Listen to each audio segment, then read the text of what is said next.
Olá, meus queridos, sejam muito bem-vindos a mais um vídeo. Vamos à notícia. E como vocês viram no título, a esquerda, ministros, Lulis e companhia estão muito revoltados porque os leitores de Painho, 120 deles foram para a vala.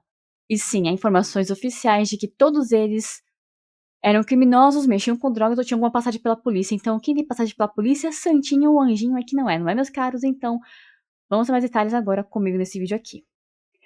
A operação conjunta das forças de segurança dos complexos da Penha e do Alemão no Rio de Janeiro abriu ofensiva política de setores da esquerda nas redes sociais, que passaram a difundir vídeos e postagens acusando o ex-presidente Jair Bolsonaro e o governador Cláudio Castro. Peraí, acusando o Jair Bolsonaro que nem está como presidente? Ambos do PL de promoverem o que chamam de genocídio nas comunidades, após a ação que teve como alvo o Comando Vermelho. Ah, então eles estão com pena dos traficantes mesmo. Ah, entendi. Os vídeos denunciam execuções e violência de Estado, mesmo diante de evidências do que o confronto se deu contra criminosos fortemente armados. É claro, né? Vocês já viram onde jogarem drones com bombas? Acho que já, né? Imagens obtidas pela imprensa mostram criminosos chegando às tarjas da polícia, enquanto registros feitos por moradores revelam o cenário de guerra urbana, com explosões, disparos e ataques coordenados de traficantes usando drones e granadas. Segundo as autoridades, ao menos 4 policiais foram mortos nas investidas na facção, que utilizou armamento de alto calibre e táticas comparáveis à de grupos terroristas do Oriente Médio. Acho que vocês sabem que grupos são esses, né, meus queridos? Tenho certeza disso. Apesar disso, militantes e influenciadores progressistas já transformam a operação em arma política, responsabilizando Castro e vinculando a ação ao legado de segurança pública do governo Bolsonaro, mesmo sem qualquer envolvimento direto do ex-presidente. Até porque o atual presidente chama-se Lula, né, e não Jair Bolsonaro. A Secretaria de Segurança Pública do Rio alega que a ação mirou pontos estratégicos de controle do tráfico e negou qualquer violência de direitos humanos. Segundo o governo fluminense, tudo indica que somente criminosos foram atingidos durante as incursões, relatou a CNN Brasil. E esse aqui é o vídeo.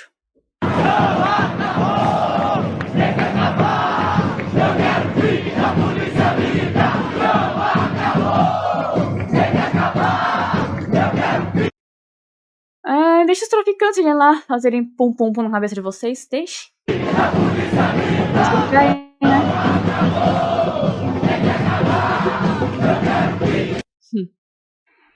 Isso aqui é pra quando vocês pensarem em ter compaixão por criminosos.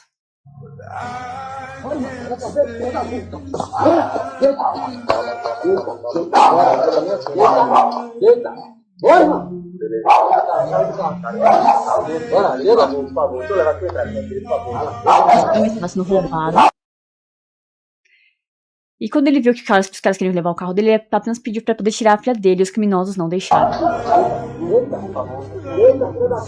Os pobres anjinhos, igual que aconteceu na favela, sabe? Os pobres anjinhos que foram mandados pro colo do capeta. E vocês estão morrendo de medo. Na verdade.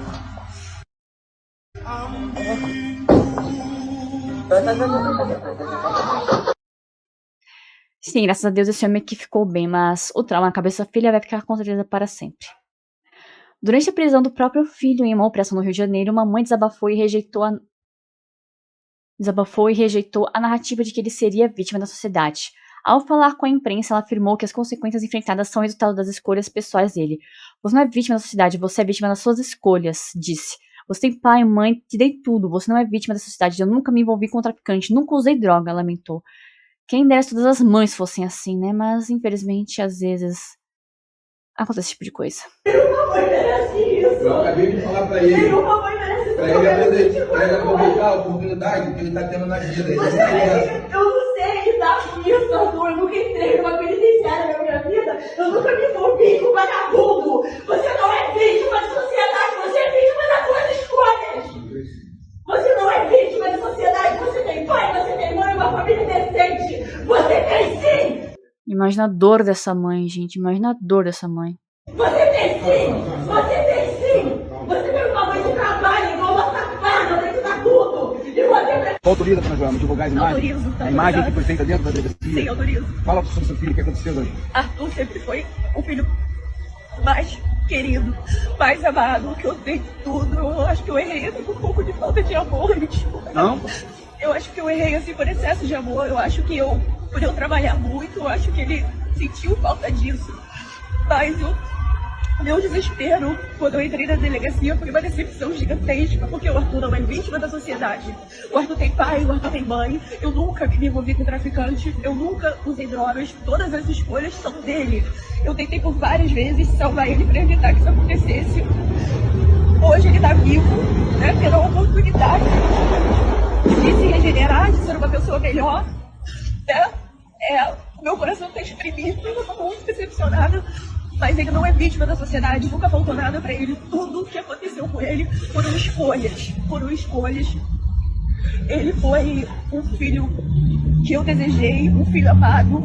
Mas com 16 anos ele decidiu que ele queria viver a vida dele. Eu fiz boletim de ocorrência aqui mesmo nessa delegacia, quando ele se viu porque ele era menor de idade. Busquei ele, trouxe pra casa. Mas... Meu Deus, coitada dessa mãe. Coitada. Imagina a dor. Criar o filho pra ser uma pessoa de bem, o filho resolve se envolver com tráfico, com drogas. Quando ele ficou de maior, as escolhas dele já não estavam mais nas minhas mãos. E eu só quero dizer o seguinte: o que eu tô passando por hoje eu não desejo pra ninguém, mas se você desconfia que seu filho está envolvido em qualquer coisa, eu não sabia porque ele não morava mais comigo. Não passem a mão na cabeça, não normalizem isso, porque é humilhante demais, dolorido pra qualquer mãe. Meu filho algemado do jeito que eu vi. Pessoal, só deixar uma coisa bem clara. A dona Joelma, né? Dona Joelma e as amigas dela, né, moradoras aqui da região, me conhecem da rede social, me reconheceram aqui e pediram para gravar esse vídeo. Então esse recado vai para você, marginal, que comete crime. Olha o que você faz com a sua mãe. Tá bom? Dona Joelma, olha só, a senhora já demonstrou como excelente mãe. Vamos torcer que ele paga pelo que ele fez e que ele se regenere e volte a ser uma pessoa do bem. Tá bom? Então tá bom, pessoal. Ela me procurou, eu vou divulgar isso aqui com a autorização dela. Tá bom? Eu tenho certeza que entre aquelas pessoas, aqueles ladrões, traficantes que estavam lá, aqueles 120 corpos, eles tinham ali mães que com certeza queriam que o filho estivesse num caminho bom. E acabaram ali. Tenho certeza disso. Parlamentares de esquerda e ministros do governo Lula visitaram essa quinta-feira o Morro do Alemão, no Rio de Janeiro, um dos epicentros da operação policial que desarticulou o núcleo do Comando Vermelho. A comitiva chegou ao local com os semblantes abatidos e adotou o tom de pesar diante do cenário deixado pela ação, que mobilizou mais de 2.500 e 5.000 agentes e resultou em dezenas de mortos ligados ao tráfico. Ou seja, traficantes e pessoas culpadas pela polícia, ou seja, nenhum deles eram anjinhos. E daqui a pouco eu vou mostrar o número mais ou menos exato de mortos até agora. Os representantes do governo federal ouviram relatos de moradores e se reuniram com lideranças comunitárias repetindo o discurso de luto e construção. Alguns classificaram a operação como violenta e defenderam uma mudança na política de segurança pública, ou seja, mais flores mais flores para os policiais e mais armas para os traficantes. É isso que eles querem dizer. A visita ocorre em meio à repercussão nacional do confronto que conta com o apoio massivo da população das redes sociais e tem legitimado a imagem do governador Cláudio Castro. Como tem noticiado a conexão política, setores da esquerda pedem retaliações por causa das mortes registradas. O governo do Rio, por sua vez, sustenta que todos os alvos da ação estavam diretamente envolvidos com o tráfico e que o intuito foi retomar áreas dominadas por facções armadas.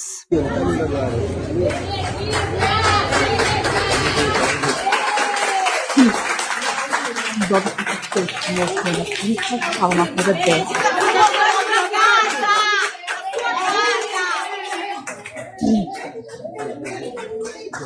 Uma tristeza. Ai, meu traficantezinho de estimação morreu. O governo do estado do Rio de Janeiro divulgou essa sexta-feira primeiro a identificação. Sexta-feira primeiro? Errar aqui. A identificação de parte dos criminosos mortos durante a mega operação realizada na terça-feira 28, dos complexos da Penha e do Alemão, na zona norte da capital fluminense. A ofensiva policial, classificada como a mais efetiva da neutralização de bandidos na história do estado, tinha como ponto de enfrentamento a facção criminosa Comando Vermelho.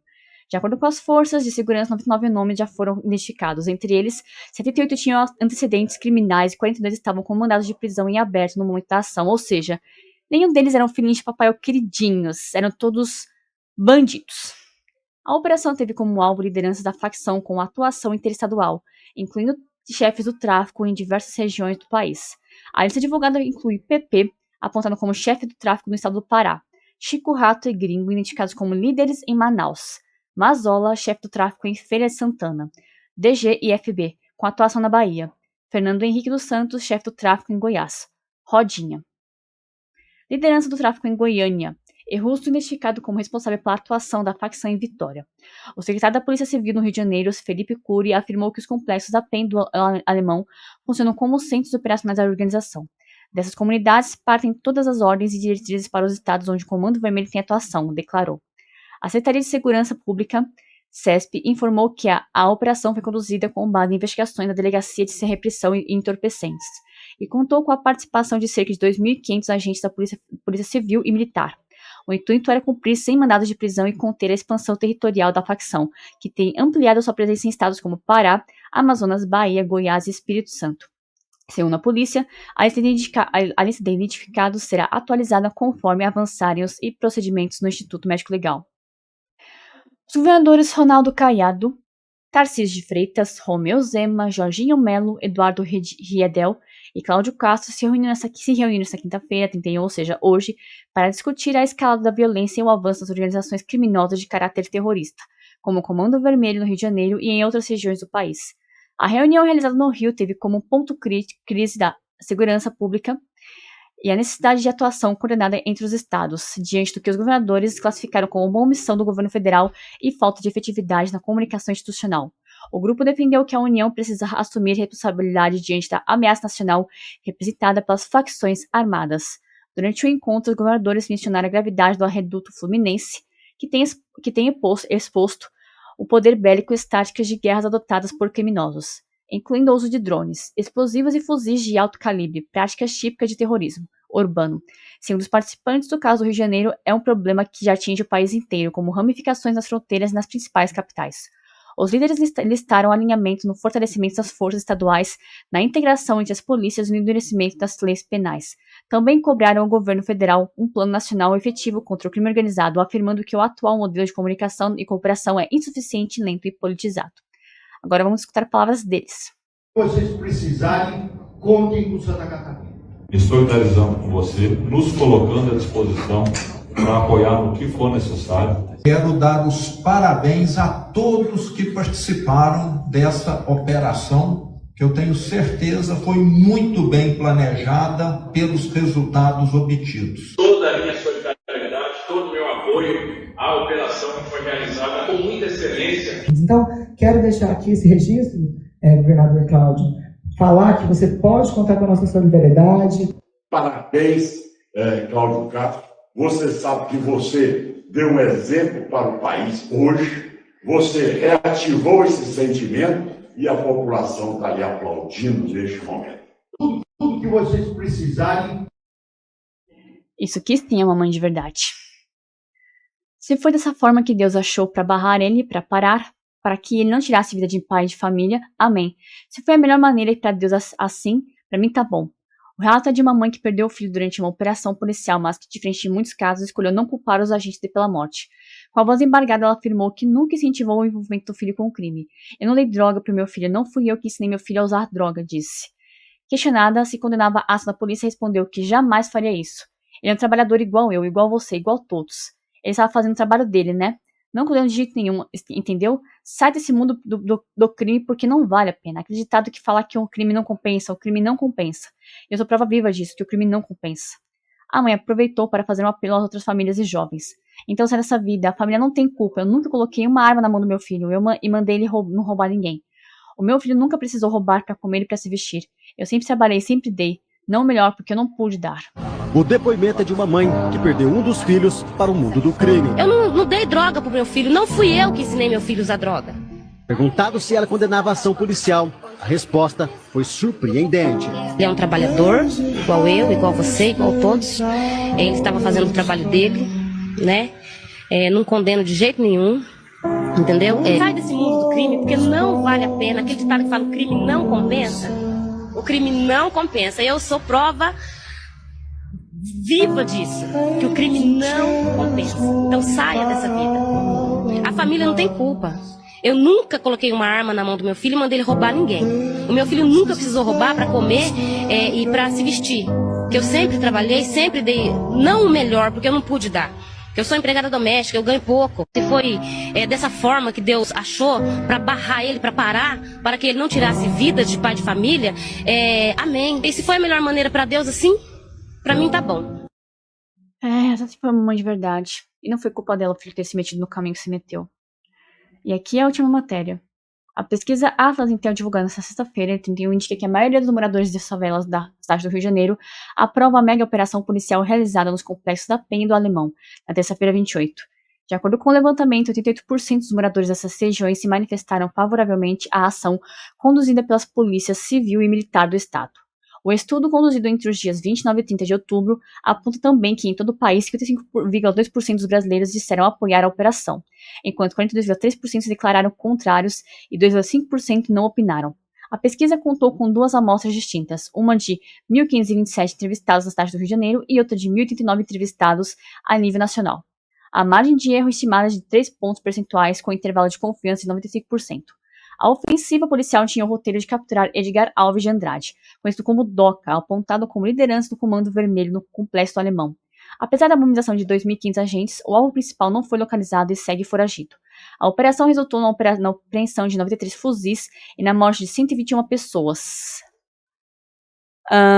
De todas as mortes, apenas 4 deles eram policiais.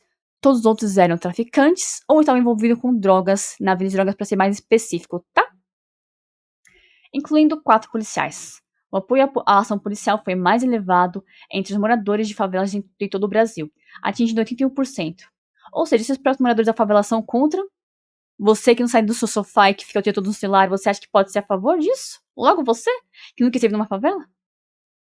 Entre os cariocas em geral, o apoio alcançou 62%, superando a média nacional. As manifestações positivas foram mais frequentes entre perfis socioeconomicamente vulneráveis e residentes das áreas mais afetadas pelas facções criminosas. Entre os entrevistados, 53% dos brasileiros consideraram o uso da força pelas polícias como adequado. No Rio de Janeiro, esse percentual subiu para 62%. A pesquisa também apontou elevado grau de conhecimento sobre o tema. 99% dos moradores da capital fluminense disseram estar bem informados sobre a operação. No cenário nacional, o índice foi de 92%.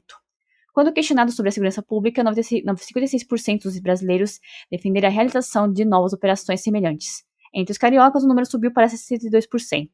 Apesar das críticas de entidades civis da Defensoria Pública ao número de vítimas, a maior parte da população avalia positivamente a ofensiva. Então, meus caros, no geral, o que vocês acharam disso? Deixe sua opinião aqui abaixo nos comentários e não se esqueça. Curta esse vídeo, compartilhe esse vídeo aqui nas suas redes sociais e inscreva-se aqui no canal, caso você não seja inscrito, e ative as notificações para receber mais vídeos como esse aqui. Obrigado por você ver esse vídeo aqui até o final, fique com Deus e até o próximo vídeo, se assim o Senhor permitir. E mais uma vez, que descanse em paz os 4 heróis policiais que perderam a vida nesse combate. E os outros? Bom, são apenas filhos de painho na presidência que foram parar no colo do capeta.